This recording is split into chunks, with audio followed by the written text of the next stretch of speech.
Nice to see you today. Just want to cover a couple of things we discussed during today's lesson. First of all, really, we're just covering the chip shot and looking at your setup position. Just seeing the ball position at the minute is a little bit too far forwards in the setup. Again, you said you was catching the ground quite a bit before the golf ball, and also catching a little bit thin, making the shots a little bit inconsistent. So what we did, first thing is we moved the golf ball back in the stance more so it's opposite the big toe on your right foot.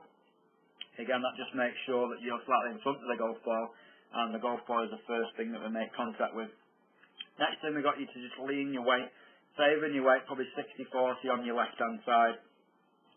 Again, so that's creating the more descending blow into that golf ball, creating a much more consistent shot. If we take a look now at the golf swing itself,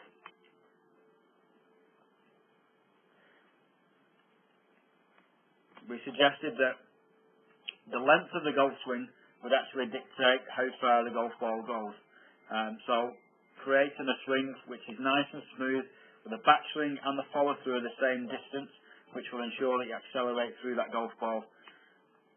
And also what we did see as we're coming into that golf ball itself is a slight flicking of the wrist. You see there as the hands stop moving, so as your hands are coming into the golf ball, the hands stop moving and the club head takes over. That little flicking action of your wrist, again, is just creating either the club coming in too shallow, so you catch the ground first, or the hands break down a little bit too quickly and you catch the ball in the upswing, creating that thin shot that you've been experiencing as well. But also with your distance control, that flicking action of the wrist will create a little bit more club head speed, and again make the distance control a little bit more inconsistent. So what we suggested is the backswing and the follow through again are a similar length.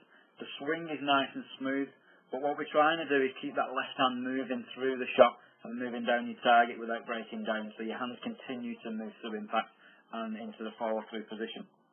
So if we have a quick look at Mike Wilson here on the right hand side, you can see there his ball position just opposite his right toe. His weight's favouring his left hand side a little bit more, and also his hands are in the front of the club head. Now, as he swings the golf club,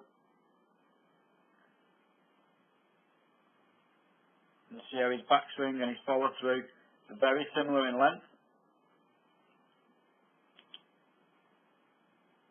The speed of the swing is pretty smooth, so it's not rushed, it's not quick, and it's not jabby. It's nice and smooth. Again, so that's creating a much more consistent strike. Another thing I'd like to look at is as he's approaching impact, how his hands continue to move down his target. So his left hand continues to move down that target line. So his club and his hands stay in position. His hands continue to move, they don't stop, and the club head never takes over his hands. His hands are always leading that club into the golf ball. So that's creating a much more consistent strike, and again the pace of the club with the length of the backswing and the smooth path into the golf ball, he's only ever going to hit that golf ball the same distance or a particular distance, whereas yourself, by having the little flick in there, you could, if you strike it well, you could hit it a little bit further than you need to, just because that flick is just adding a little bit extra club head speed. So again, just work on ball position opposite your right toe, a little bit more weight on your left hand side, and again controlling the length of that golf swing and keeping your wrist nice and firm so they're not, so your left hand and your right hand aren't flicking or breaking down. So we gave you a couple of practice drills to work on. The first one really was putting a club down just in front of you, so you're having to chip over the top of it. So you're playing the technique, chipping over the club, and concentration on the landing zone. So put a towel down, and you're trying to chip the ball over the club, land it on the towel itself. So you're gaining control of the stroke, you're gaining control of the distance that you're hitting the golf ball. And we said that the ball, when it lands on the towel or in your landing area, is going to stop closer to the target or closer to the hole each time. It's going to be much more consistent.